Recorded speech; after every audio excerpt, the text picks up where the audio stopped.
She's under arrest. I have to go with you. I have to go. I have to go. You don't have to go with me. Let me help you out. No, I have to stay. Please don't do this. Don't stay. You need to grab the bags. Take the bags. Yeah. And you need to wait outside. Okay. My husband's almost 80 years old. He can't Yeah, come I with can't. me? Please, can I help? No, you can't do anything. Oh, don't do this, please. Please. Oh, Someone's got to help him get home. This is terrible. You can't do this. This is insane. Is that okay with you? Please, give me that with handcuffs on. She's not going anywhere. Please. Please. Do you have anything in your pocket? No, no. Do you have anything of value in you? No, I Does she have a necklace on? You Wanna go? can take it off. Yeah, take it off. Yeah. And the earrings. And the earrings, the rings, take everything. You give it to your husband. Because once you arrive at County Jail, they're gonna make you remove all that. can I call my attorney? You can You have a passport already? Where am I going? just open your finger. Where am I going? You're going to the Dade County Jail. They come here. Broward County, right? No, this is right here. The one on Here's a remove for you. I'm sorry, remove for earrings. How happened? What if I told you that the most dangerous person in this entire story never once pulled a trigger? What if I told you she sat behind the curtain of a perfectly ordinary life? A grandmother, a bookkeeper, a devoted mother.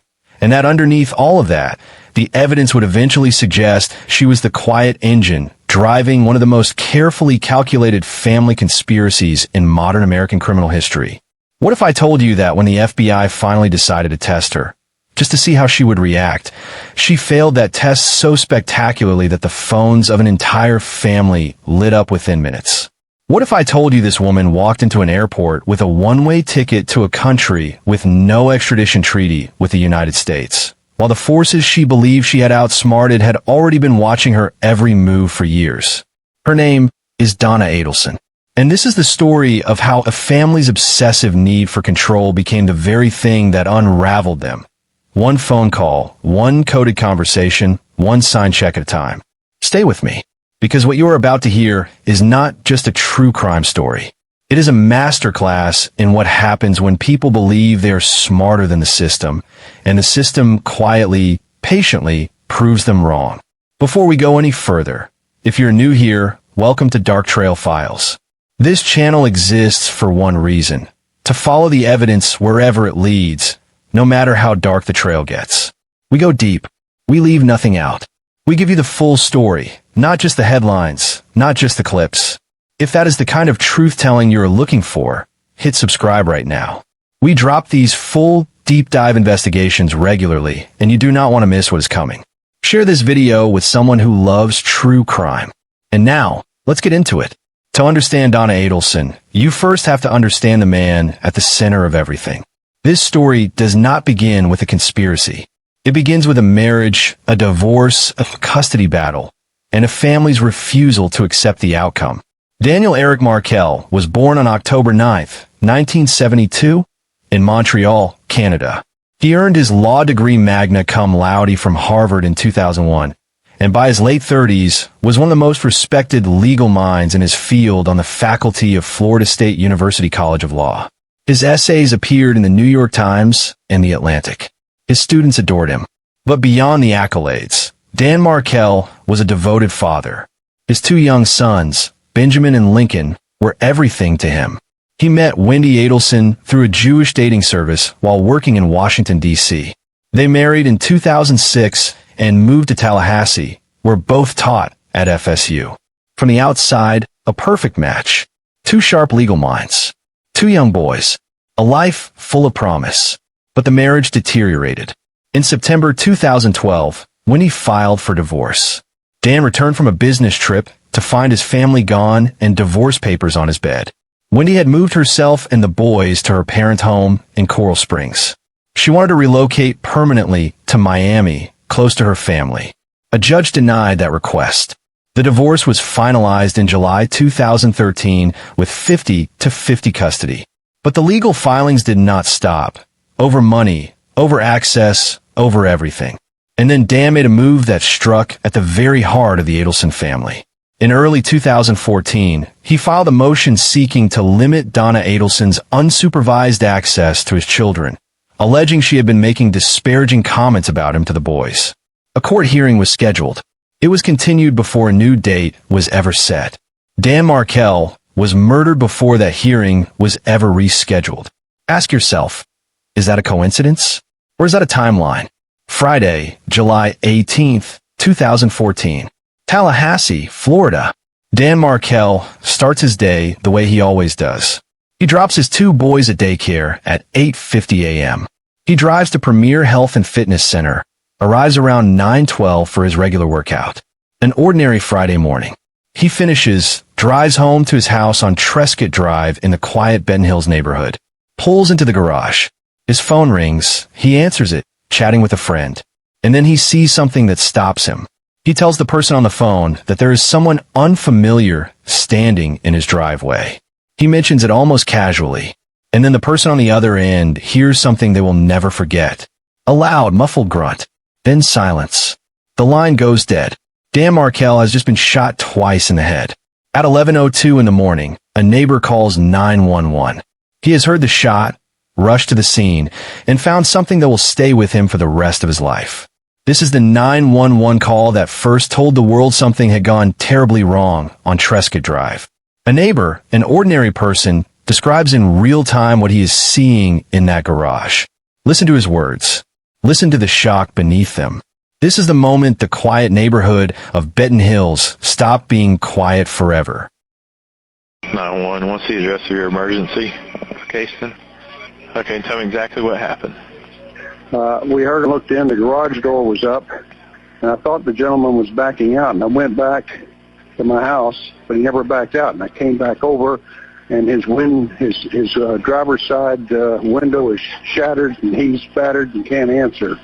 He's inside. I don't know if somebody tried to shoot him or if he shot himself or what. I don't know. He didn't send an ambulance in a hurry. An EMT. He's still alive. He's moving. Okay, what's going on with him? I don't know. The driver's side window is all bashed in, and he's got blood all over his head. He's not responding to me. I think you need to hurry. Yeah, I'm going to get him on the way to you. I just want to ask you a few questions, okay? Go ahead, but send them as you're asking. Yes, sir. They're already on the way, okay? Are you with him now? Very good. I'm standing right outside the garage door. Can you tell me how old he is? I don't know. He looks like maybe 35 or 40. Hang on 1 second for me, okay? Okay. All right, sir. I apologize about that. What was how old is the patient again? I'm sorry. I can't tell. He looks maybe 35 or 40. I don't know. Okay. And is he awake? He's just moving his head around, but he's not responding. I've called his name, asked what's going on, or not call his name, but ask him what's happening. He's not responding to that, but his head's kind of rolling around. Okay. Is he conscious? Well, I can't tell. Okay. Is he breathing? I can't tell that. I'm assuming he's breathing if he's moving his head around. Did you ever hear him talk or anything? No. Okay. You said he's sitting in the car, right? Correct, in the driver's seat. Okay. Where Driver's exactly seat. is he? In the driver's seat? You know, In the driver's seat. Is he in the garage or? In the garage. Okay. Can you direct the emergency crews to him, sir? Sure. Okay. All right, I'm sending the paramedics to help you now. Just stay on the line. I'll tell you exactly what to do next. Okay. If it's safe to do so, see if he is conscious and breathing or moving at all, okay? It's not safe for me to do. I don't want to put my hand in here. Okay. Well, help's on the way. Okay. All right. I'll be standing by. And I've heard about break-ins in the area, and so I decided to walk over and take a look. And the garage door was up and asked him what was happening. And then I saw the window was shattered, and he's got blood. I'm going to be over here waiting for the EMT, honey. Okay, go ahead, but just tell the kids to hold on inside. They're okay. But tell them I'm out here. All right, just stay on the line with me for now, okay, sir? Okay, I got him on the way to you.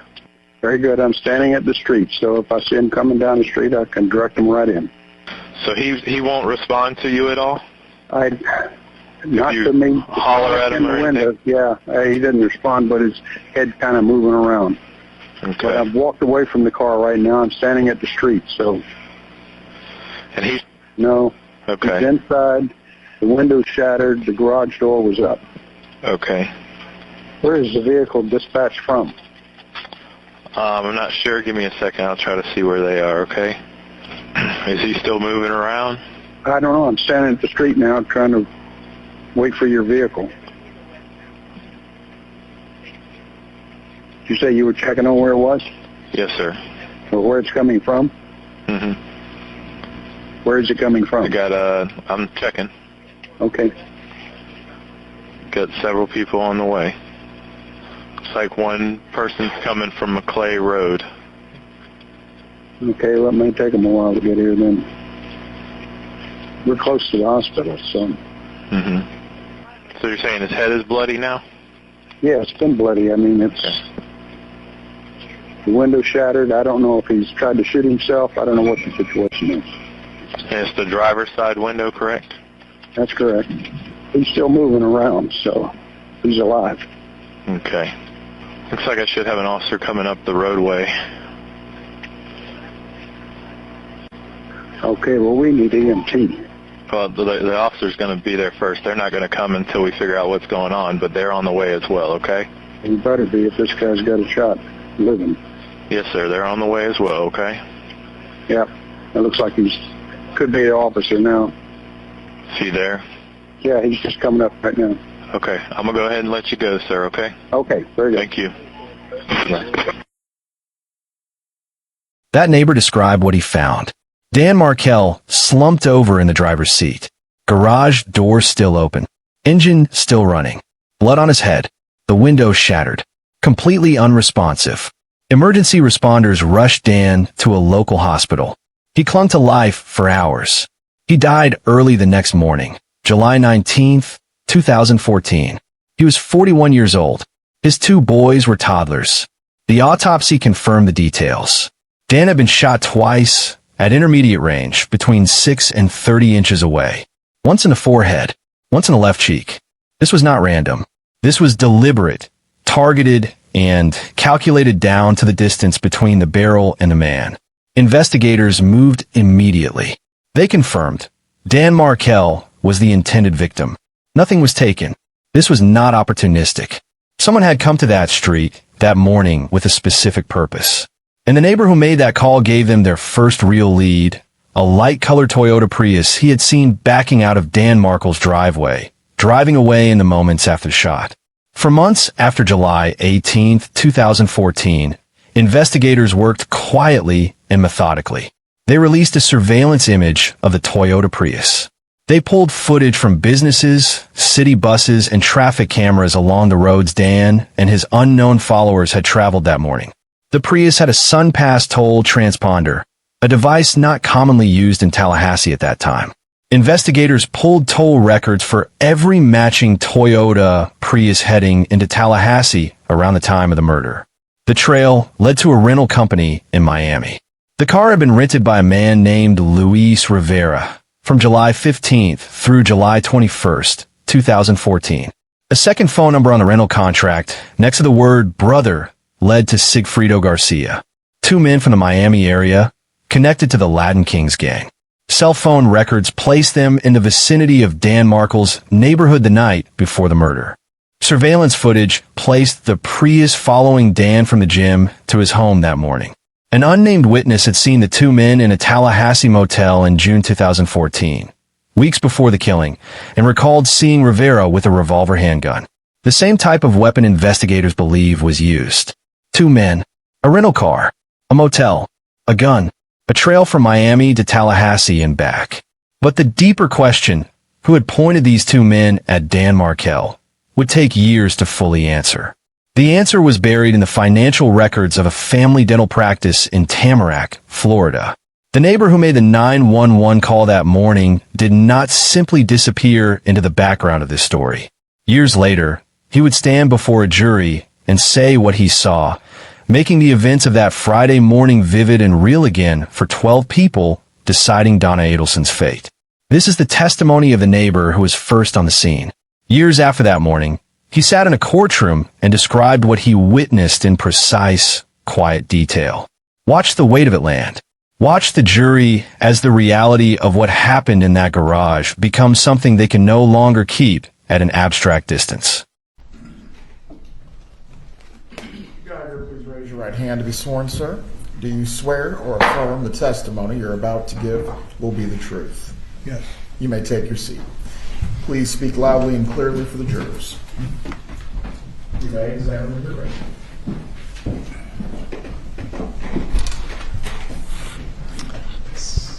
Yes, sir. Perfect. Thank you. Please say your name and spell your name. My name is James Geiger, Geiger. Sir, where do you live? I live in Tallahassee. How long have you lived at that residence? It's getting pretty close to 50 years now, I think 48 or 49. All right. I want to take you back to July 18th of 2024. Now I've got an ad on me. Do you recall something unusual that happened that day? I'm sorry, I said 2024. 2014, sir. You know what case we're here about. Do you remember what happened on that date?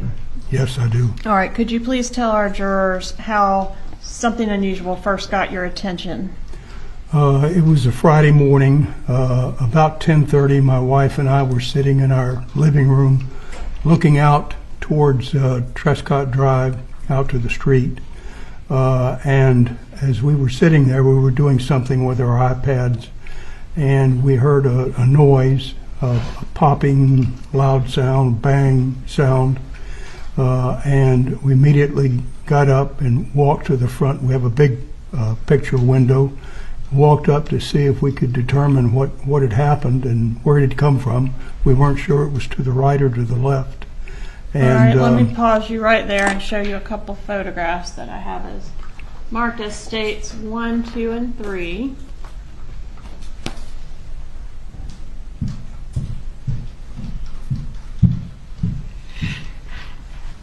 Okay.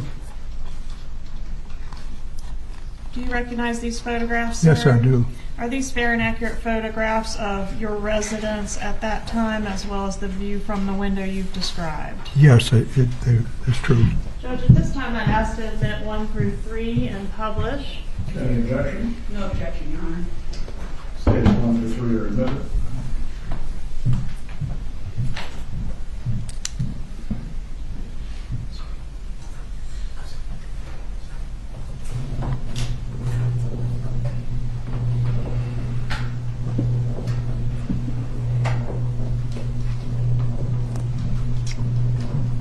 If we could publish states 1, please.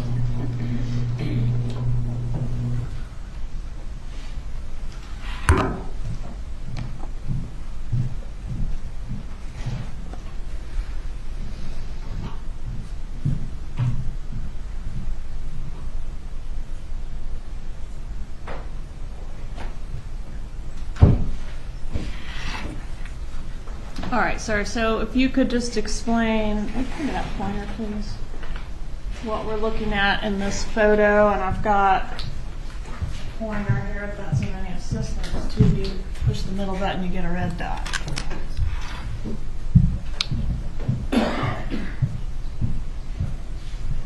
You don't have to use it. Oh, if you are going to use it, though, use it on the big screen, please, sir.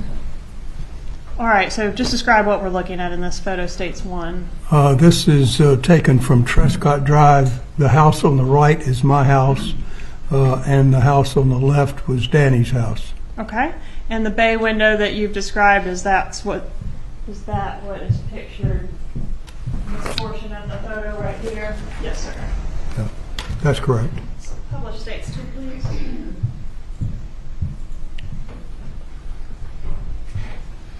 Sir, is this the view from that window? Yes, All right. This is what I saw as I looked out. Okay, and the driveway that we can see there on the right side of the window, is that Dan Markel's driveway? Yes, it is. All right, so you've described that something got your attention. Could we have states 3, please? Well, as I mentioned, I wasn't sure where the noise had come from, and I looked to the left and to the right, and as I looked to the right, there was a car that was rapidly backing out of the driveway and immediately headed down in that direction towards Benton Road. It caught my attention because it seemed to be going so fast. And I noticed what it looked like, and that caught my attention, although quite frankly it was out of the corner of my eye.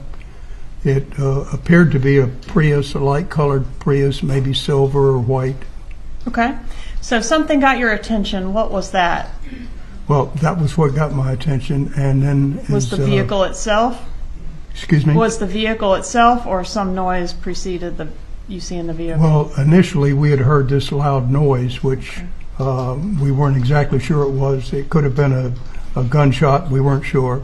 And then when I saw the car back out, that prompted me then to walk next door. There had been in the neighborhood a few break-ins, burglaries, and my first thought was that somebody was trying to break into the Markel house. And so I went out the front door and walked across over to Danny's house to see if anything had been damaged, maybe tried to be broken into the garage or something. Yes, sir. When you looked out, you said you saw the car back out and then exit toward Benton Road. Would that be going this direction, to the right of the photograph, or toward the left of the photograph? It would be towards the right. Okay, so out this way. And you said you walked over there just to sort of look around, make sure everything was okay. What did you see? As I approached his garage, I noticed that the garage door was open, his car was inside, and the motor was running. And so I thought then, well, I guess so much for a burglary. I don't think that's happened if Danny's there. So I turned around and walked back to my house. Okay.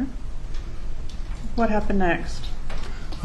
After that, I can't tell you why, but I just stood at my front window and looked out and waited for a few minutes, maybe 3 or 4, up to 5.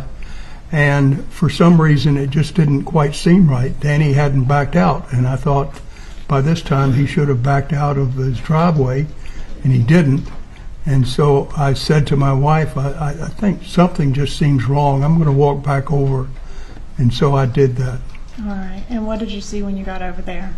Excuse me? What did you see when you got over there the second time? Well, when I went back the second time, I noticed that the garage door was still up, the car was still running, and this time I thought, maybe I better walk on into the garage. He's probably in the driver's seat. He's probably on the cell phone talking, but I just wanted to make sure everything was okay. Yes, and sir. so I walked into the actual driveway then, and I saw that the window, the driver's side window, had been shattered, and I stepped on glass at that same time.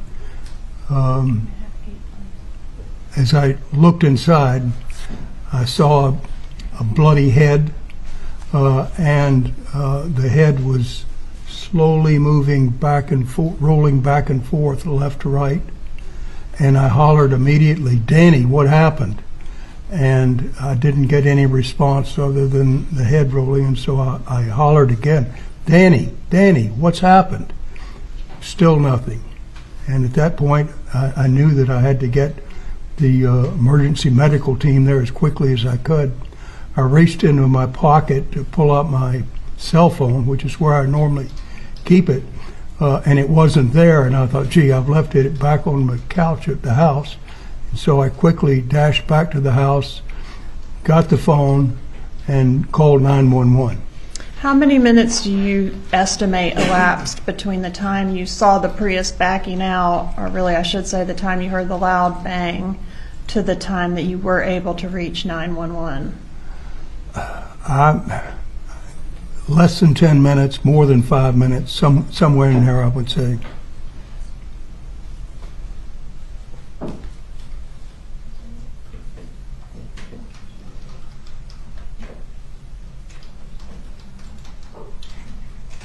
I'm going to approach and show you what I've marked as state's exhibits.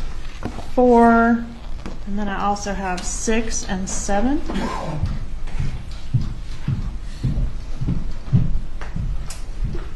This is number 4, and I'll draw your attention to some initials on number 4, and then also 6 and 7. Do you recognize these photos? Yes, I do. All right, Judge, at this time I'd ask to move into evidence 6 and 7. Any objection? No objection. States 6 and 7 are admitted. Publish state 6, please. You may.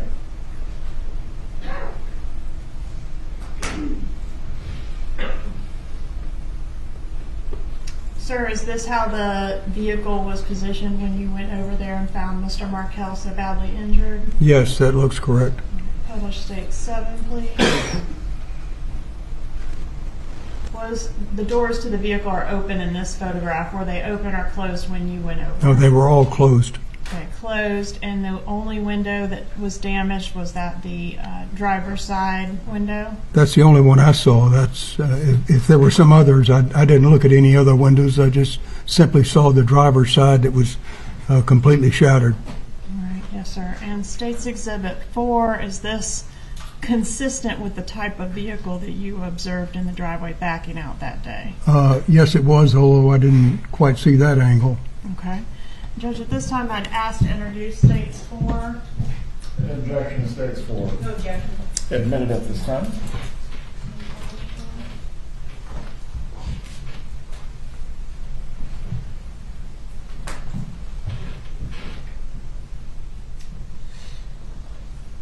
All right, and you described it as a light-colored Prius. You weren't exactly sure of the color, maybe white, maybe silver, right? Yeah, silver came to mind first, I guess, but certainly a light-colored vehicle. I'm going to approach and show you State's Exhibit 5. Recognize State's 5? Yes. Is that Mr. Markel? Yes, it is. All right, may I introduce State's 5 here? No objection. States 5 is admitted. Publishing States 5. What did you know about Mr. Markel? Well, this occurred in 2014, and Danny and Wendy were newlyweds and had moved in about 5 years earlier than that. They moved next door. We were not particularly close to either one. We would see them occasionally out on the street. The memorable thing, and the other neighbors would tell you, is that when they first moved in, they had a housewarming event, and they invited all the neighbors in, and we attended it. That was our first time to see them and visit them. They seemed like a nice young couple, and but after that, we weren't particularly close. Did they have a couple little children living there? Well, when they first moved there, they didn't, but after a year or two, they had a first child, and then later a second child. All right, and at the time that Mr. Markel was shot, had his wife, Wendy, moved out? Had they separated? Yeah, we had understood that they were going through a divorce. Wendy had left, and after that, we rarely saw Danny, and I don't think we ever saw the kids either. But were you familiar with Mr. Markel's profession? yes, I knew that he was an attorney. Both of them were, and they were connected with the FSU Law School, I believe. But I didn't know their exact positions there. Yes, sir. Publish 4 again, please. Are you able to tell the jurors anything about the occupants of this vehicle on that day? No, I only saw it just briefly, and to notice what kind of car it was. I couldn't tell you who was inside. The windows were dark as far as I could see. I didn't even know if it was 2-door or 4-door. I just didn't see anything like that. During the time that you were present at the scene of the shooting, did Mr. Markel ever regain consciousness or ever say anything that you heard? No, I never heard him say anything. The only notion was that his head kept rolling back and forth during the 911 call, which it took forever to try to get the emergency vehicle there, the emergency medical team. They would occasionally ask if he was still breathing. And I would walk back up into the garage, and his head was moving still. And I said, well, his head's moving. So I assume he's still breathing. Yes, sir. Have you had an opportunity to review that recorded call that you made to 911 that day? Yes, I have. All right. And was it a fair and accurate recording of that call? Yes. All right, Judge, at this time I'd ask to move into evidence states 88. Any objection? No objection. States 88 is admitted. May I publish? Go ahead.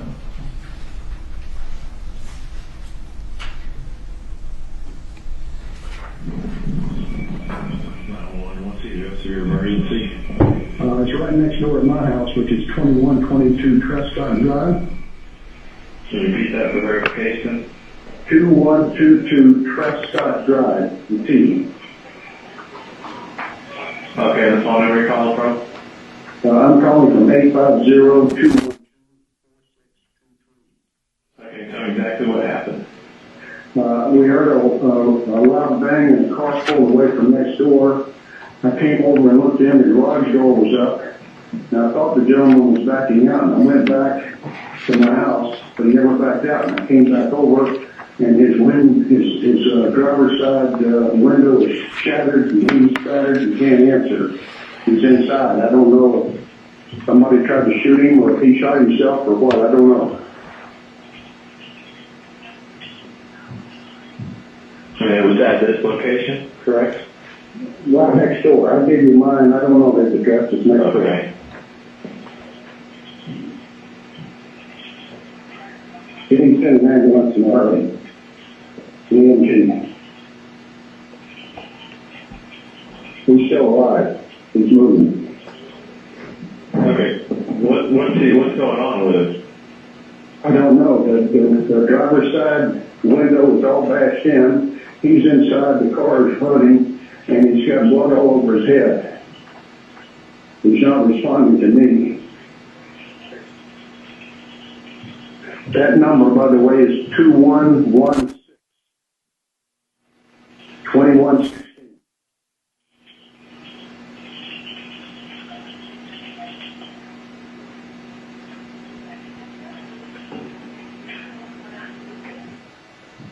All right, that's the first few minutes of a 14-minute call. Is that how long it took them to get somebody to you? Seemed to me a lot longer. Seemed like 14 hours, didn't it? Long time. Nothing further, Your Honor.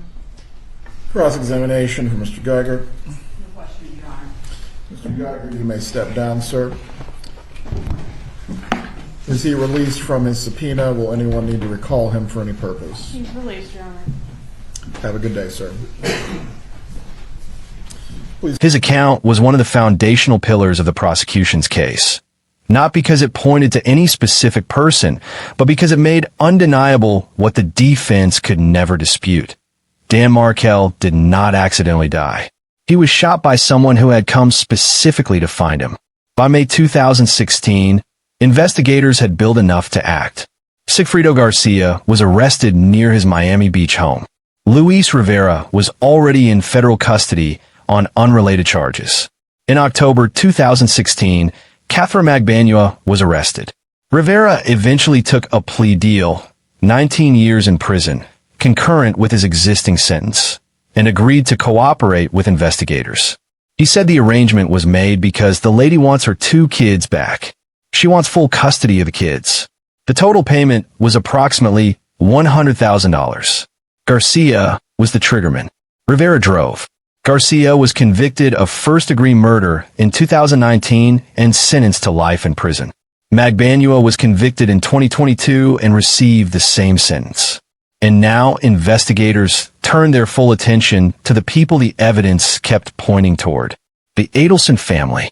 The Adelson family presented every appearance of respectability. Harvey Adelson was a retired dentist. Their son Charlie was a practicing periodontist who ran the Adelson Institute for Aesthetics and Implant Dentistry in Tamarack, Florida. Donna served as office manager and bookkeeper. Comfortable, established, well-regarded. But inside the financial records of that dental practice, investigators found something deeply out of place. Beginning approximately 3 months after Dan Markel's murder, a woman named Catherine Magbanua began receiving regular paychecks from the Adelson Institute. Over the months that followed, she received 44 checks in total, every single one signed by Donna Adelson. Catherine Magbanua had never actually worked at the dental practice. Not a single day, no duties, no title, no employment history there. She simply appeared on the books and kept receiving those signed checks. Right up until April 2016, the precise month the FBI made its move. Who was Catherine Magbanua? She was Charlie Adelson's former girlfriend and the mother of Sigfrido Garcia's children. That connection is the architecture of the entire conspiracy. Catherine Magbanua was the bridge between the Adelson family and the two men who drove that Prius to Tallahassee. And the woman signing her checks 44 times was Donna Adelson. Prosecutors also allege that inside Donna's personal daily planner, investigators found the make, model, and license plate number of Dan Markel's car, the precise information needed to locate and identify a target. On the morning of July 18, 2014, the morning of the murder, prosecutors contended Donna dropped off cash at Charlie's house in Fort Lauderdale. The hitmen were already in Tallahassee. They had already followed Dan from the gym. By 11 a.m., it was done. Prosecutors also pointed to an email Donna sent Wendy after the judge denied relocation in 2013. Jibbers hasn't beaten the Adelson family yet. Jibbers was the family's nickname for Dan Markel. In that same email, it's time to take control of your life. You can be a good actress when you want to. I've seen you in action. Take control. Be a good actress, not a grieving mother's comfort. A director's notes to a performer. The financial records. The planner. The emails. Each one could be explained away individually. But then the FBI did something that changed everything. They engineered a single, deliberate encounter on a Miami street, designed to see exactly how Donna Adelson would respond when she thought the walls were closing in. What happened next was not what an innocent person does, and it was all on tape. By April 2016, the FBI had wiretaps in place on the Adelson family's phones. They were listening. They needed the Adelsons to start talking, so they engineered what law enforcement calls a bump. An undercover FBI agent approached Donna Adelson outside her Miami condominium. On the route she routinely took to pick up her grandchildren from school, he handed her a printed article about Dan Markel's murder. Written on it, a phone number and the number $5,000. The message, we know what happened, and we want to be paid for our silence. The agent told her quietly that her family had been taking care of Katie and her friend Tudo. References to Catherine Magbanua and Sigfrido Garcia, using language that would mean nothing to an innocent grandmother, but everything to someone who knew exactly what had been arranged. Donna's first response was composed. She looked at the agent and said softly, "I don't know what you're talking about." Then she walked away. An innocent person, prosecutors would later argue, throws that paper away or calls the police. A stranger has just handed you a mysterious flyer about a murder you had nothing to do with. You report it. That is what you do. Donna Adelson did not call the police. Within minutes of that encounter, she called her son Charlie. "I'm going to need to talk to you," she told him. In person, Charlie asked her, "Does it involve Wendy or anything?" She said it probably involved both of them, probably the two of them, and she told him he probably had a general idea what she was talking about. Charlie called her back. He asked if someone was blackmailing her. Her response, recorded on a wiretapped line and later played for a jury, was this: "Well, that is always a good possibility." She told her son to bring cash to their next meeting. And then Charlie made his next call. Not to a lawyer. Not to the police. He called Catherine Magbanua, FBI Special Agent Pat Sanford, who led the surveillance team and testified at Donna's trial, described it exactly as designed. The goal of the bump was to provoke reaction. Within minutes of one agent handing one piece of paper to one woman on a Miami street, an entire network of people was buzzing. The Adelson family's phones lit up across the board. The following day, Charlie met his mother and discussed the situation. That meeting was also recorded. Charlie said, "How do you get people to talk? You throw a smoke grenade, and then you get all the cockroaches to run out." He also said, "If they had any evidence, we would have already gone to the airport." Gone to the airport? That phrase. It would take on a meaning no one in that restaurant could have imagined at the time. The FBI's bump operation was played in open court for the jury to see, along with the cascade of phone calls that followed it. Watch who she calls first. Watch the language she uses. And then ask yourself, honestly, whether this is the response of someone who has just been randomly approached by a stranger with no idea what he's talking about. Black shorts. What is it? Yeah. Okay, bye.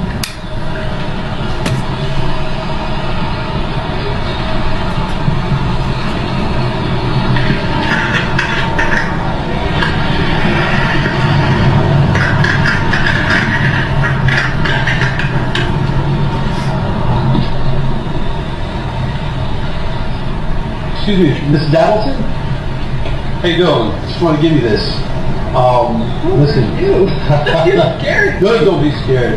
Listen, I just want to let you know that we know that your family has been taking care of Katie and her friend who moved over for quite some time after your problem up north has been resolved.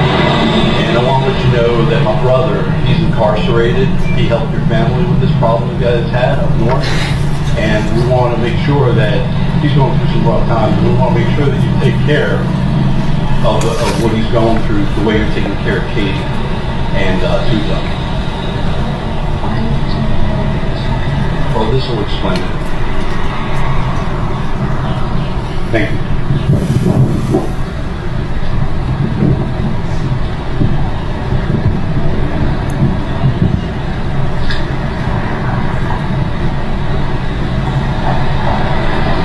Pause it, please.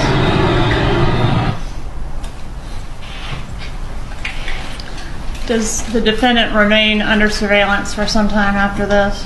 She does. Okay, we see her take the paper from the undercover and fold it and put it into her purse. Does she ever take it out and look at it before she gets back into her building? Not that we ever saw, no.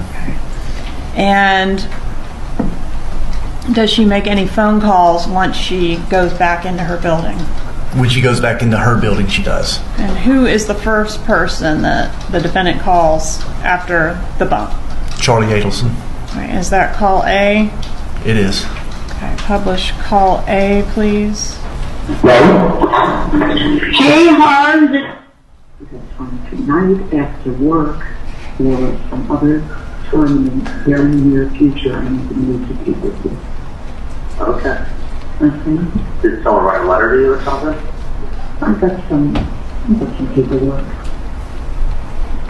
hand delivered to me. You're being sued? No, that's what I thought it was, but I'm going to talk to you. Okay. Okay, so, I mean, I can be, I'll have to figure out something. Depends how late you'll be, wherever you are. Well, I'm in Mitch Klein's office on Park Boulevard. Okay. So I'm right now in Silent Chili, and I'll be at his office in the afternoon. Okay. So the boys who finished their piano lesson around 4-ish, and about the traffic over there, and they take a ride with them up there. Does Dad know about this? The dad's at work today, fortunately. What's, is it IRS? You know, those IRS people, they're kind of foggy sometimes, but, you know, fortunately not known. Okay. So I will talk to you. I'll give you a heads up if I'm going to drive up that way.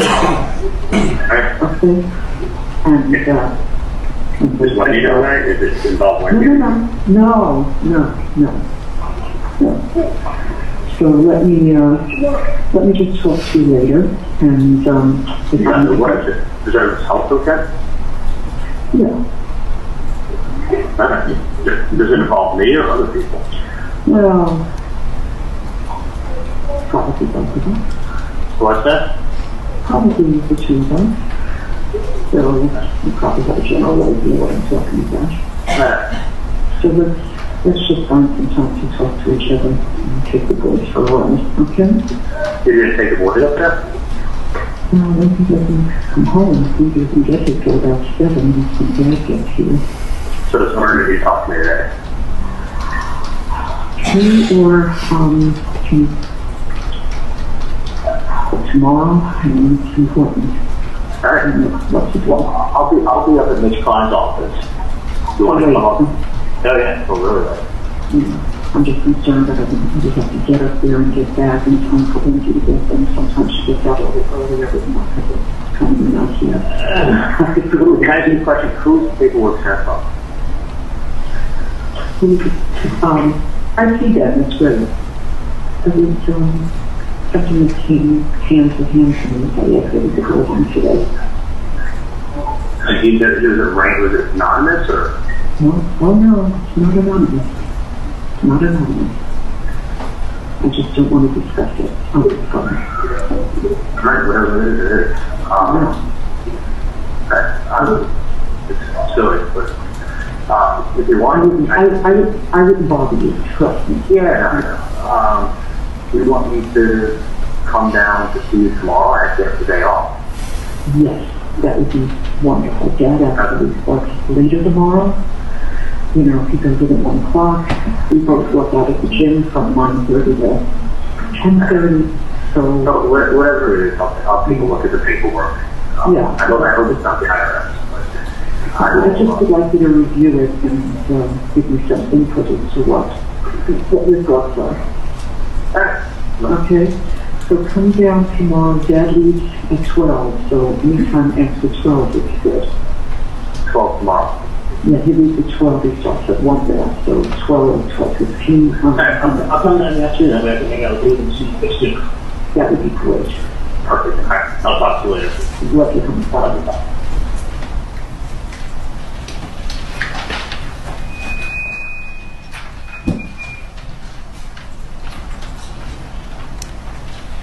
Would you describe the defendant's demeanor on this call as really calm? Yes, She says Dad's at work, fortunately. she does. Does she indicate that she's in fear on the call? No, she does not. She was handed a piece of paper that had an article about the murder of Dan Markel, right? Correct. That's what the interaction was about. That's correct. That's what he handed her and made reference to it. And when Charlie asks the defendant what it's about, what does she say? She says the both of us, Probably both of us. Probably the two of us. and then the two of us. Said it twice. Does she say the name Dan Markel on this call? No, she does not. Does she say the name Dan Markel anywhere on this wire? No, not that I recall. Did she report this incident to the police? No, she did not. The weeks following the bump produced dozens of recorded calls between Donna and Charlie. When discussing the murder, they used the word TV as code for the killing of Dan Markel. FBI agent Sanford walked the jury through those calls, translating the architecture of a family speaking under pressure in language designed to keep outsiders from understanding what was really being said. The bump did not just generate evidence of guilty reaction. It generated a roadmap, showing how this family communicated under stress, what they feared, and where the lines of conspiracy ran. The wiretaps, the codes, the 44 checks, the planner, the calls after the bump. Any reasonable observer watching this evidence pile up would expect Donna Adelson to brace for what was coming. And in a way, she did, just not the way anyone anticipated.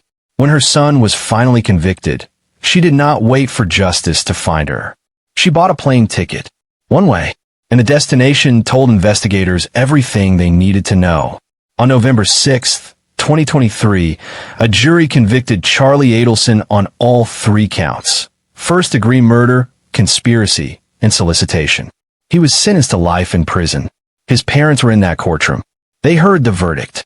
And according to monitored phone calls from the days that followed, something shifted in Donna Adelson's thinking. Recorded prison calls captured Donna telling Charlie she was getting things in order, creating trusts, making sure her grandchildren were taken care of. She also discussed, according to court records, the possibility of suicide. And she discussed plans to leave for a country with no extradition treaty with the United States. Less than 48 hours before a grand jury was scheduled to meet at the Leon County Courthouse, and just days after the lead prosecutor had stood before cameras and said stay tuned, when asked if more charges were coming, Donna and Harvey Adelson boarded a plane at Miami International Airport. Their destination, Vietnam, via Dubai, 2 countries without extradition agreements with the United States. They were intercepted by the FBI and other law enforcement just after 10 p.m. on November 13th, 2023. Donna Adelson, 73 years old, was arrested on the jet bridge. The arrest at Miami International Airport is one of the most significant moments in this entire case. Watch what she says when law enforcement approaches her.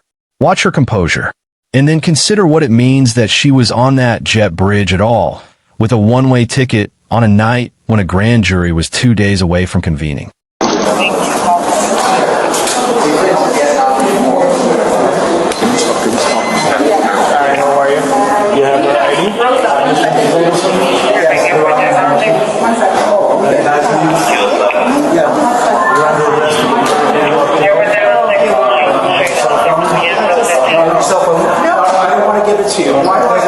my attorney said not to. I have to go with you. I have to go. I have to go. Let me help you out. No, I have to stay. Please don't do this. You need to grab the bags. Take the bags. Yeah. And you need to wait outside. Okay. My husband's almost 80 years old. He can't Yeah, come I with me. can't. Please, can I go? No, you can't join me there. Oh, don't do this, please. Please. Oh, Someone's got to help him get home. This is terrible. You can't do this. This is insane. Is that okay with you? Please. Please put that with handcuffs on. She's not going anywhere. Say your seat. Please. Do you have anything in your pocket? No. No. Do you have anything of value in you? No, I Does she have a necklace on? You Wanna go? can take it off. Yeah, take it off. Yeah. And the earrings. And the earrings, the rings, take everything. You give it to your husband. Because once you arrive at County Yale, they're gonna make you remove all that. Can I call my attorney? You have a passport already? Where am I going? Did you open anything? Where am I going? You're going to the Dade County Jail. Dade County Yale. Broward County, right? No, this is right here. The one on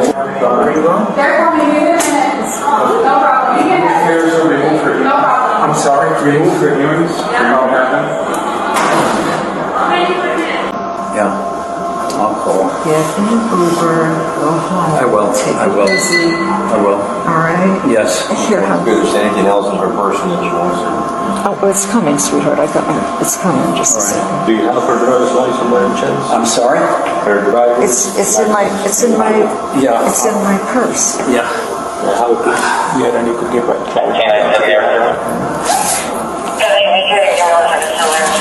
Sure. It's You need her almost there. passport? Or can I give it to the husband? The passport can I give it? What's up? Where is it? It's in the blue and white. It's in the blue and white. Yeah, but I'm gonna get her driver's license for it. Yeah. The license, the address on your license is correct? Yes. She needs all her. She needs all her. When she goes to the jail, they work with the hospital. They're all in here, though. Yes, they work. If I take them here, what will happen is when you go there, they toss them out. So when you go to there, you will meet the nurse and the doctor, and then they'll work in conjunction with the hospital to get you whatever you need. Yeah, but I don't have a list with me. I know what's. I have a.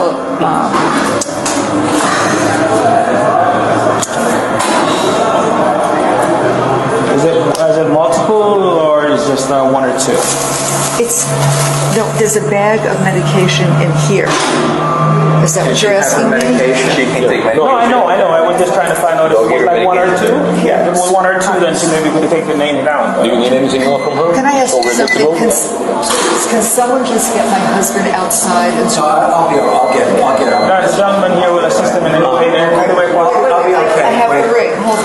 Let me have the ring, please. Please. No, I'll take it. Crazy. Okay, thanks. All right.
In the body cam footage, as officers escorted her through the terminal, Donna could be heard saying, "I didn't know there was a warrant."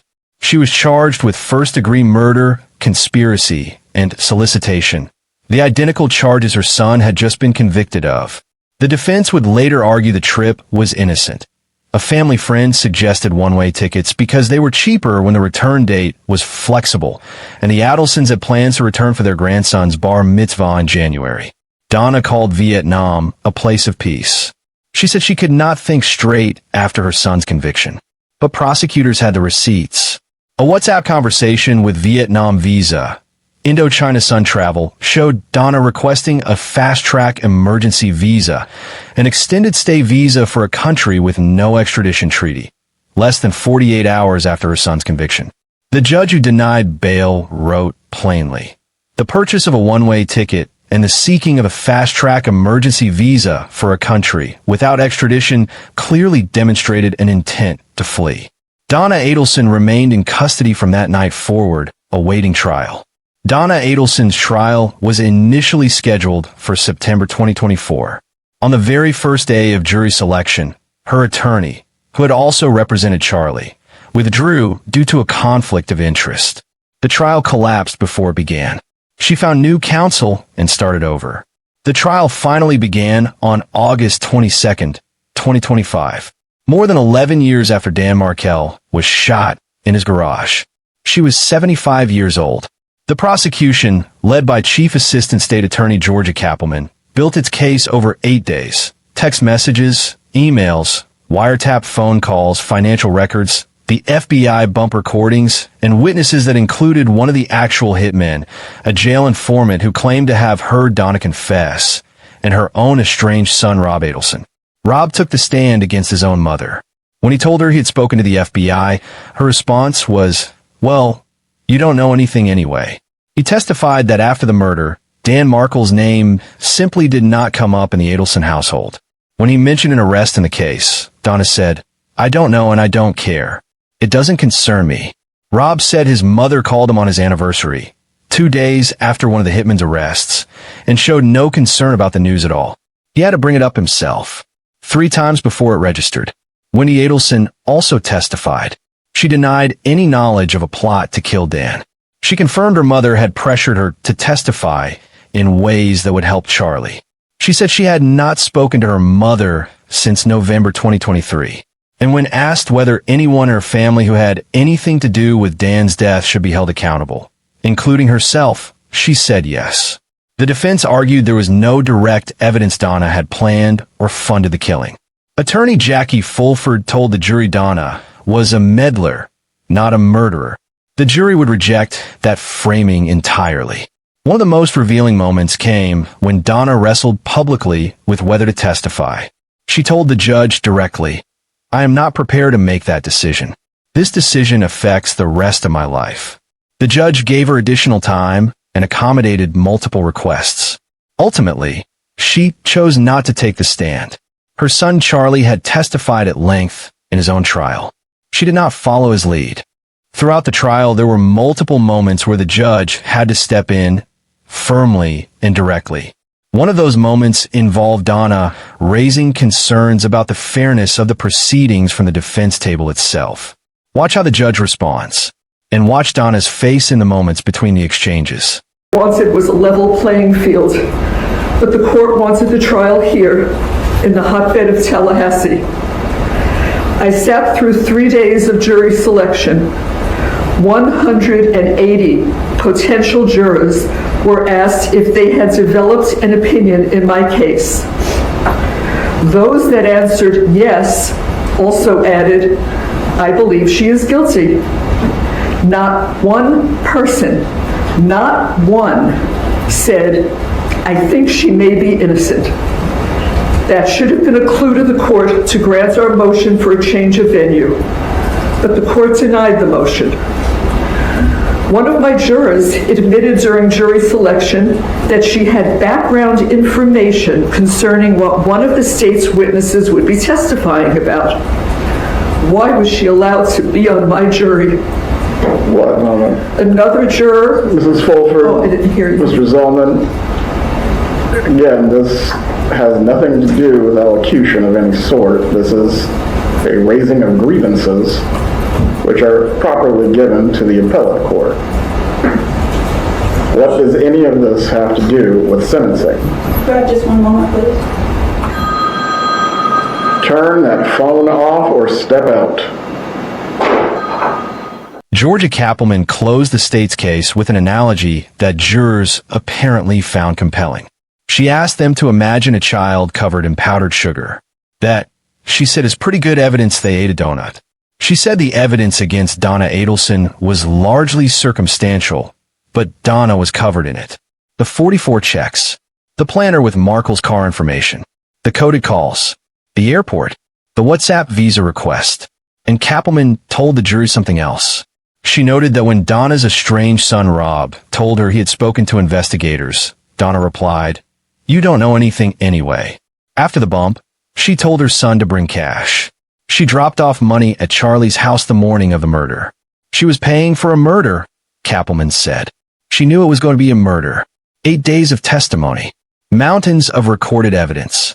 Now, 12 people filed into the deliberation room. The question that had been building for 11 years was finally going to be answered. How long do you think it took them? September 4th, 2025. Leon County Courthouse, Tallahassee, Florida.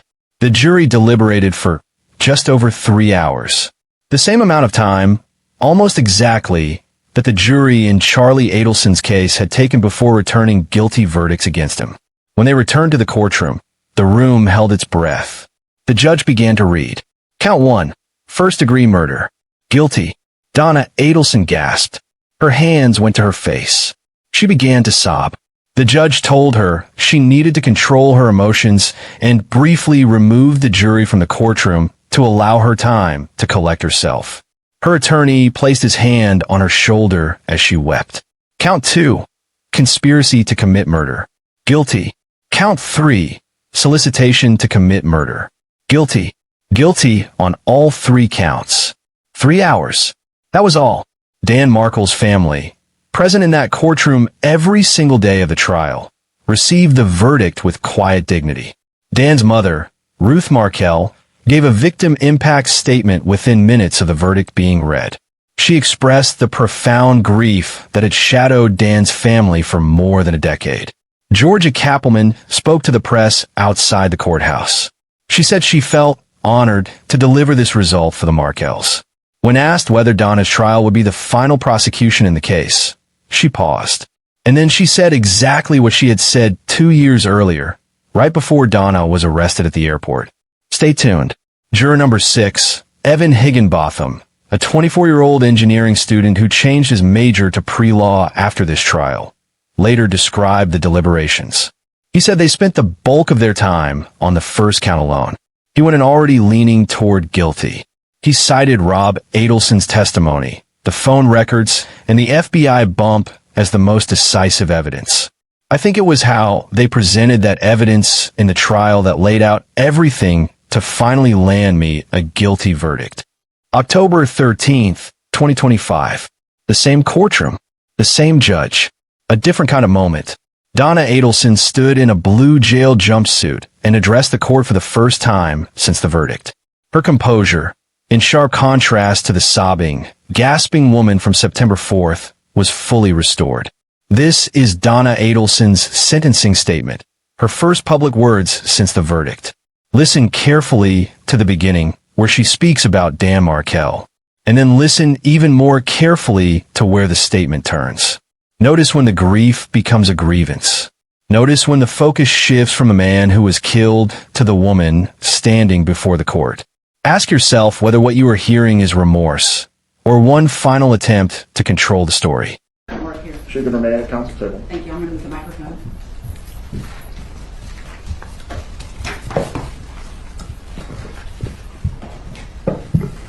Let me speak loudly because this is not amplified. Okay. Is this loud enough, Judge? I can hear you. Thank you for letting me speak. My son-in-law, Dan Markel, was a fine and decent man. He was well educated and passionate about his career. He was a good son-in-law, but more importantly, he was a caring and loving father.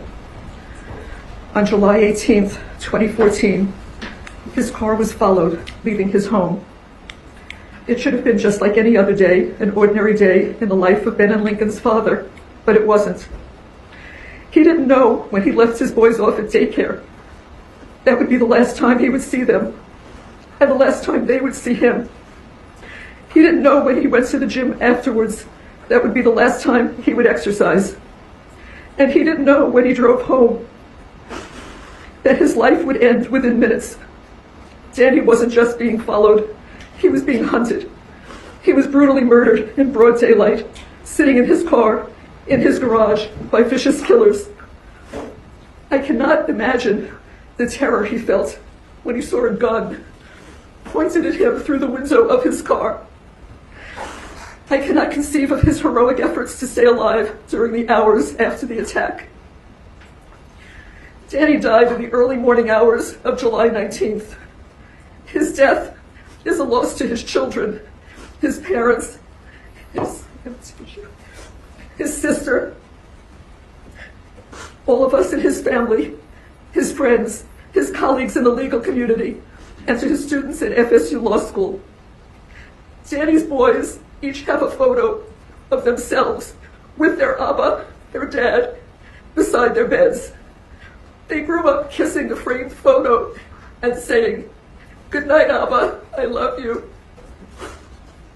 The pictures and memories are all they have because cruel, cold-hearted people took him from all of us who loved him. My heart was broken when Danny died. My grandsons were going to grow up without the father who loved them. I wondered, how could we help these boys through this trauma? It was then that my husband and I knew that the best way to honor Danny's memory would be to share with these children an abundance of love, the love that Danny would have given them if he were alive. It is interesting how the state can't make up its mind about who is what they call the, quote, mastermind behind this murder. In both of Catherine Magbanow's trials, the state claimed she was the mastermind behind Danny's murder. In my son Charlie Adelson's trial, they claimed he was the mastermind. And now in my trial, they claimed that I, this grandma, was the mastermind behind the murder. I had no idea that other people planned to cut Danny's life short. And the people who did this are exactly where they deserve to be. But I had no knowledge that this horrible, evil act was going to take place. If I had become aware of this plan before Danny was murdered, I would have stopped it. With not one iota of actual evidence, the state convinced the Tallahassee jury that I solicited and conspired with other people to have Danny killed. Where is the evidence prior to the murder? The evidence beyond a reasonable doubt that the state needed to prove their case? Where is the evidence before July 18th, 2014 at 10:50 in the morning? Before you continue, Mrs. Adelson, as it relates to this statement, is the defense trying to re-argue the trial? No, Judge, just giving Adelson an opportunity to be heard. Mrs. Adelson, you certainly can continue. However, the court can take into consideration the utter lack of remorse that you are displaying. Please proceed if you desire to do so. Where is the evidence before July 18th, 2014 at 10:50 a.m. that revealed that I had any involvement in this vile and horrific act? Where is the solicitation and conspiracy evidence? The state needed to show that there was evidence before the murder to convict me. The state couldn't show that because there wasn't any evidence. They were trying an innocent person. It makes you wonder if the jurors were sleeping when the state had Sergeant Corbett on the stand for hours. Their own star witness testified that my phone was never, I repeat, never at my son's house on the night of the murder.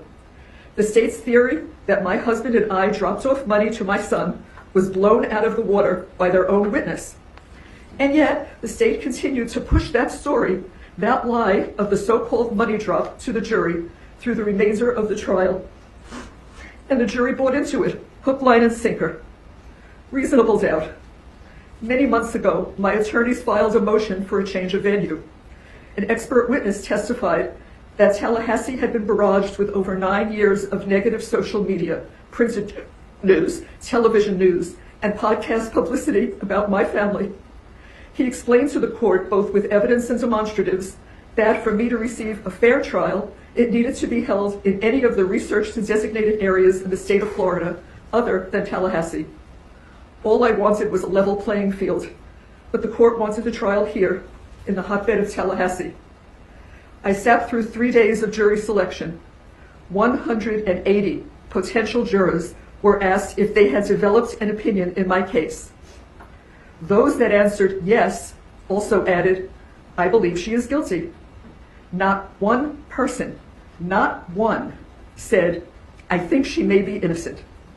That should have been a clue to the court to grant our motion for a change of venue, but the court denied the motion.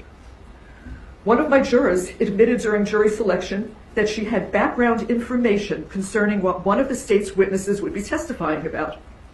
Why was she allowed to be on my jury?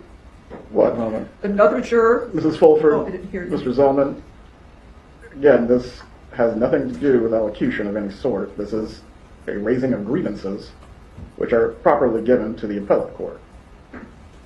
What does any of this have to do with sentencing? Just 1 moment, please.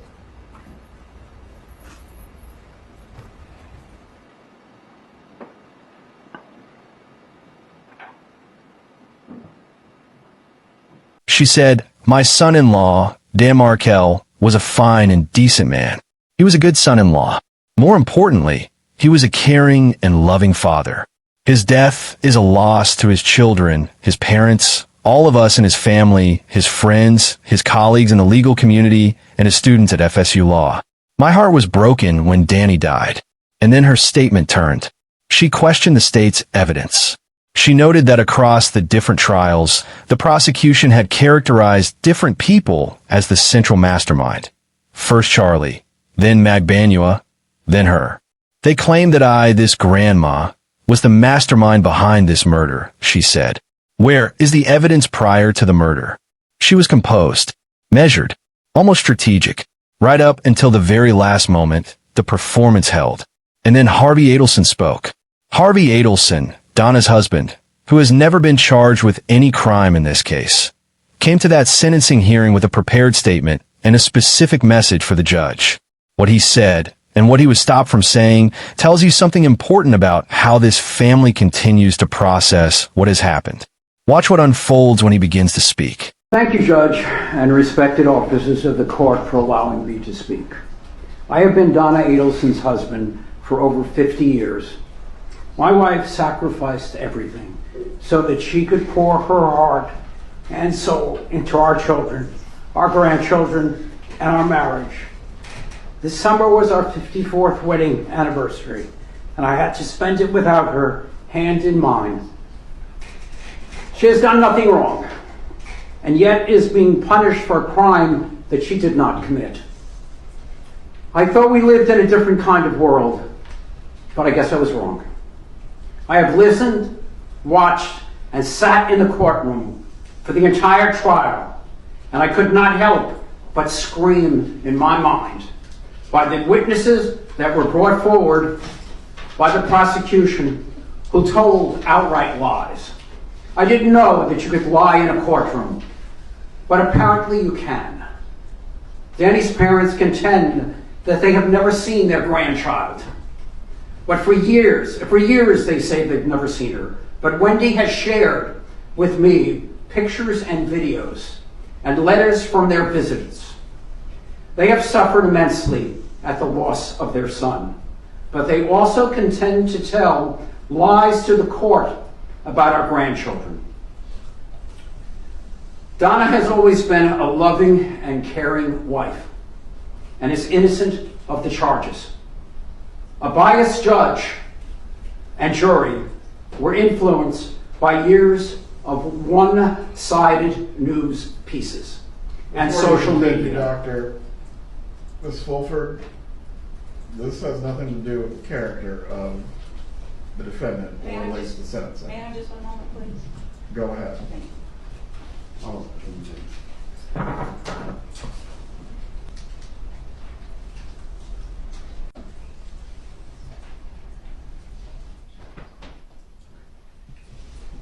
all right, thank you for letting me continue. Donna did not participate in the heinous acts that she was convicted of doing. You are sending an innocent woman to prison. You have taken my wife and you have taken my life as well. And for what? This is not justice. It is vengeance, and it is wrong. You have an examination for Dr. Adelson. No, Your Honor. No, Judge. Any other witness statements that you wish? Harvey accused the judge and jury of being biased and influenced by outside forces. The judge stopped him, told him it had nothing to do with Donna's character and was not relevant. One of the defense attorneys was seen physically taking Harvey's prepared letter and crossing out a large portion of it. What made it into the record was this: "You're sending an innocent person to prison. You have taken my wife and my life as well. And for what? This is not justice. This is vengeance, and it is wrong." The judge then formally sentenced Donna Adelson to life in prison, the mandatory sentence for first-degree murder. He additionally ordered 30 years for conspiracy and 30 years for solicitation. He requested that the Florida Department of Corrections place her as close to Miami as possible so she could remain near Harvey. Donna Adelson became the 5th person convicted in the conspiracy to murder Dan Markel, joining Charlie Adelson, Sigfrido Garcia, Catherine Magbanua, and Luis Rivera. One of the most revealing dimensions of this case is not any single piece of physical evidence. It is the pattern of Donna Adelson's behavior in and around the courtroom. During the pretrial period, she raised claims of being mistreated in custody, subjected to assault, improper conditions, and denied medical care. She sought bail on those grounds. The judge denied bail, pointing to the airport attempt and the WhatsApp visa request. There are moments in a courtroom when a defendant says something that stops the proceedings entirely, when what is said reveals far more than it was intended to. Donna Adelson had several such moments, and in one of them, she made claims about her treatment in custody that the court had to address directly. Watch how that exchange unfolds. Okay. And then she named a package that she wanted, and she's out. She was gone. She's just that fast. Okay. How bad would you, on a scale of 1 to 10, how bad would you rate the pain at the time that she did that to you? Oh my God, it was a 10.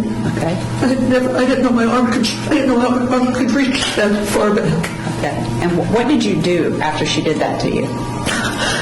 So, kind of stood there for a minute, and then I just thought, okay, I'm going to go back to my bunk. And I went back to my bunk, I got under the covers, and I cried. I just stayed under my covers. I didn't come out.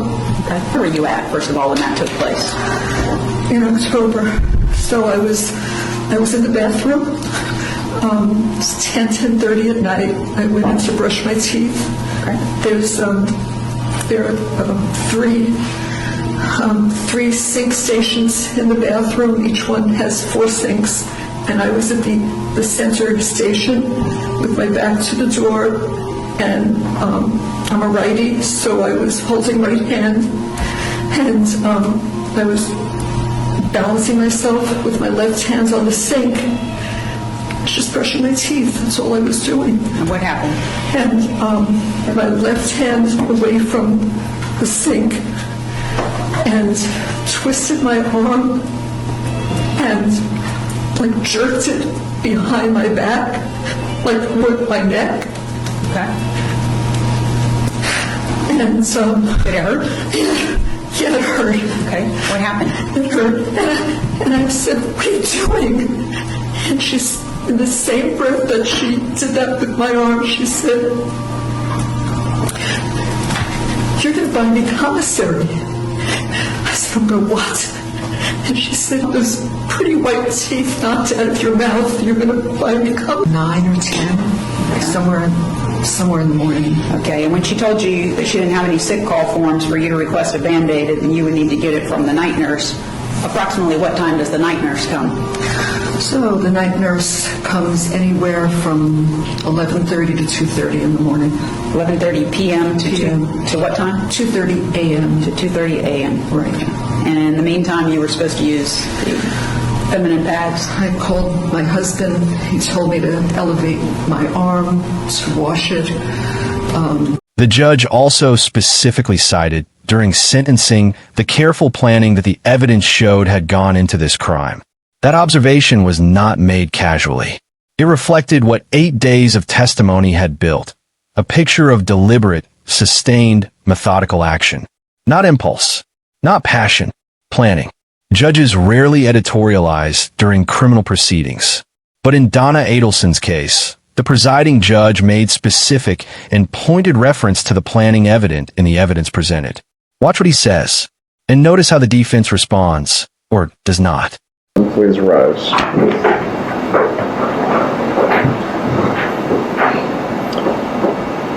Level of planning and coordination to bring the murder of Professor Markel to fruition was significant in this case.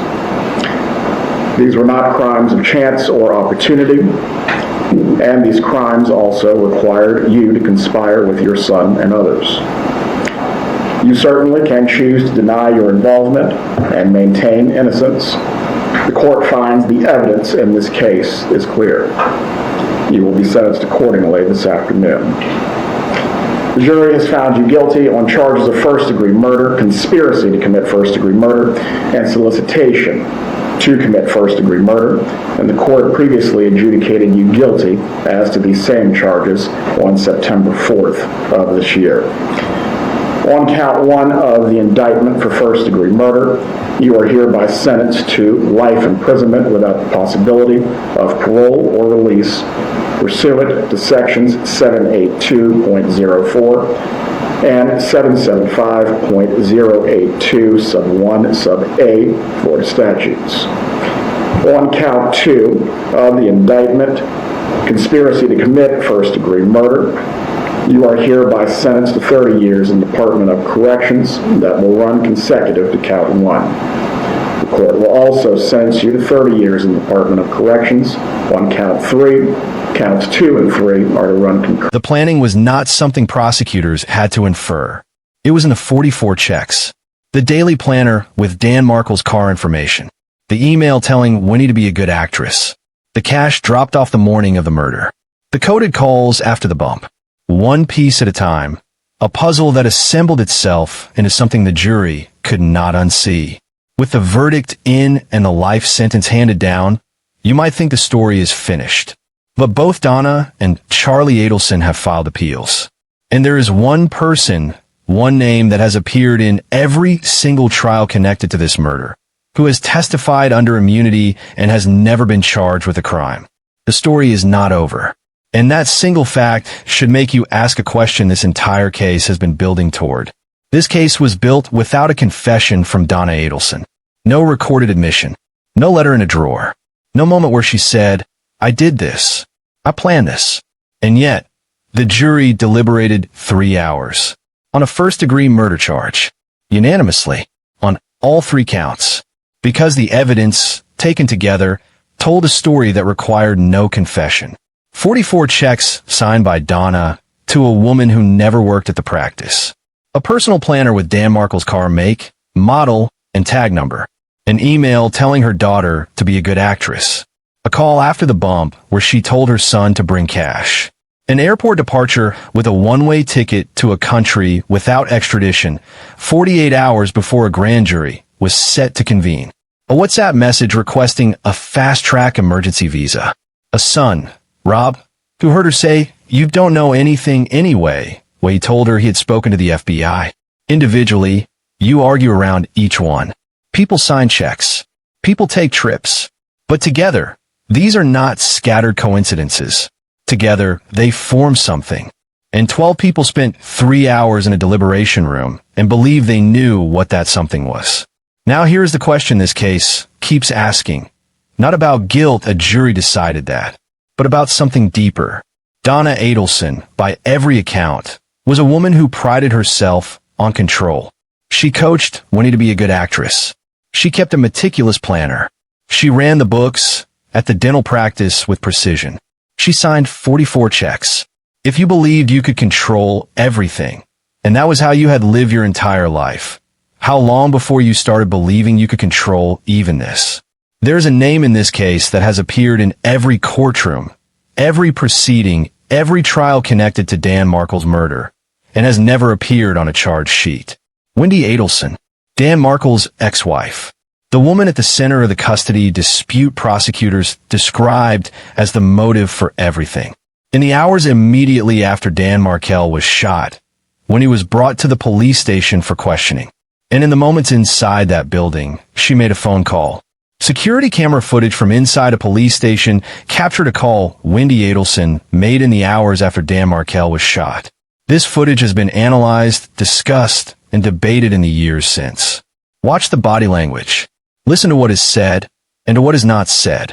Think about what a person who just lost her children's father would say in this moment. And think about whether what you see matches that. Okay, here goes. This is the worst day of my life. Maybe I should text them if I can't reach them. Hi, Mom. How's it going?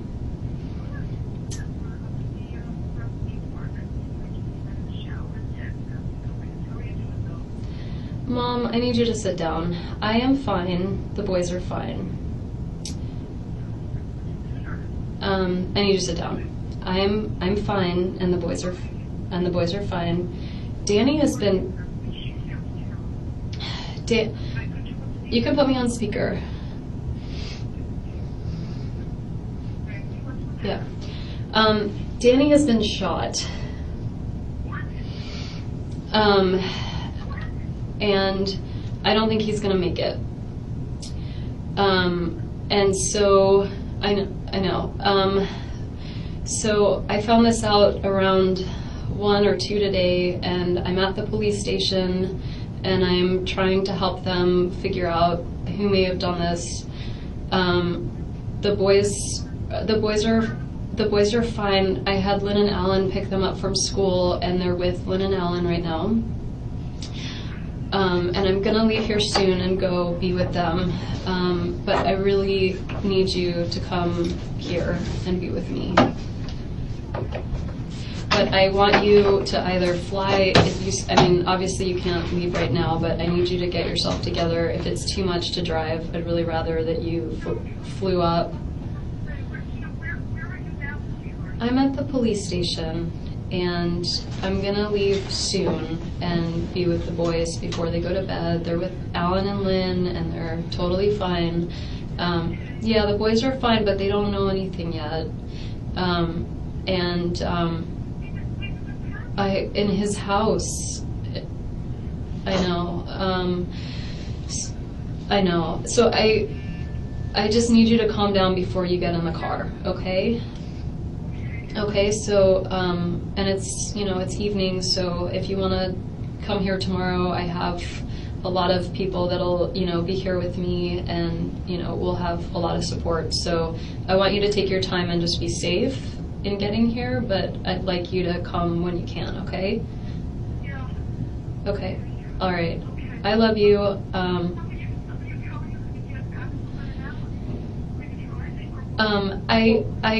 I think Jane might, I have the car here, but Jane might take me. I'm not going to be alone, so I have a lot of support and I'll be fine.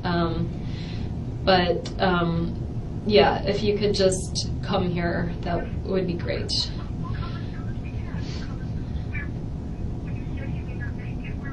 He's in the ICU in the hospital. Okay, but be careful, okay? Okay. Okay. Okay, love you too. Bye. Mom? Oh. You did awesome with that call. Thanks. You were so stressed out about it and you handled it. If he goes to the house. Sorry, my mom might be calling back because she heard me. Mom? You did, yeah. I just wanted to ask if you could just tell Charlie for me. I just don't want to be making calls right now, so if you could just tell Charlie for me, that would be great. Okay, and just, it's on the news a little bit that there was a shooting on Trescott, and so I'm starting to get a lot of calls, and I'm not going to be answering them unless they're from you, so I would really try not to tell anybody what's going on just yet, just because, he's in the hospital, and Charlie, I talked to Charlie earlier today, obviously before any of this happened. I talked to him at 10 this morning, and he said that he was coming to visit you guys this weekend, and he had plans, and he sounded good. I just can't, Mom. So can you just tell him?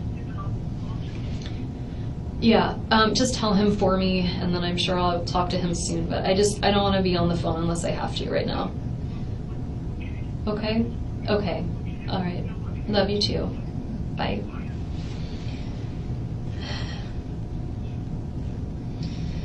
My mom handled that pretty well. Could you hear her? Yeah. I think, because you're a mama, but moms always go in that natural instinct to kind of protect and help and... Yeah.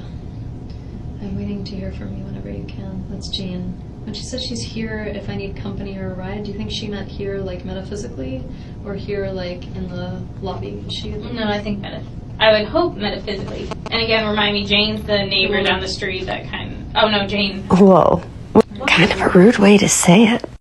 In her very first interview with investigators, those same hours, Wendy told police she was concerned she would be considered a suspect, and she volunteered unprompted that her brother Charlie was someone who might be angry enough to harm Dan. She named him before any investigation had identified a suspect. She named her own brother. Wendy has consistently denied any knowledge of or involvement in a plot to kill Dan. She testified at Charlie's trial and at Donna's trial. Under oath, each time, she said she had nothing to do with it.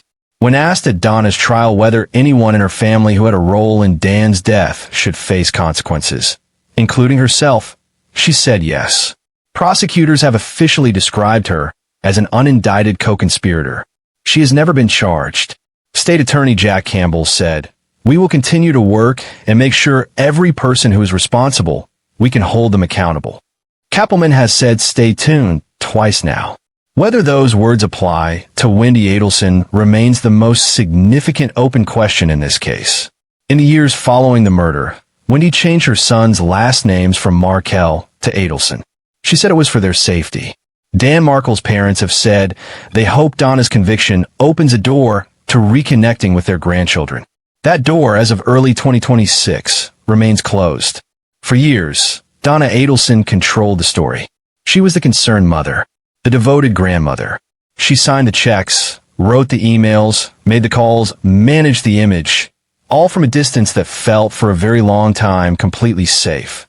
Right up until the moment the FBI stepped out of the shadow of an ordinary Miami street and handed her a piece of paper.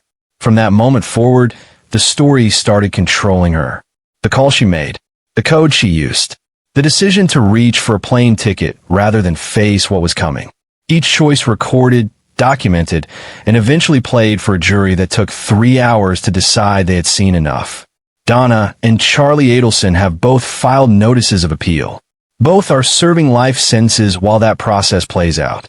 5 people now sit in Florida prisons for the murder of Dan Markel. 11 years from that Friday morning in Benton Hills to the final gavel. That is where this story stands today, with appeals pending, with a prosecutor who keeps saying stay tuned, with a family fractured across courtrooms in 2 states, and with a grandmother who stood in a jail jumpsuit and asked the court where the evidence was. The evidence, Donna, was everywhere. This case will stay with you, not because of the violence, though that violence was real and devastating, not because of the legal complexity, though this case has more layers than almost any other in recent memory. It will stay with you because of the question it keeps asking. What do you do when you believe you are completely in control? What do you allow yourself to justify? And at what point does the certainty of control become the very thing that exposes everything you were trying to hide?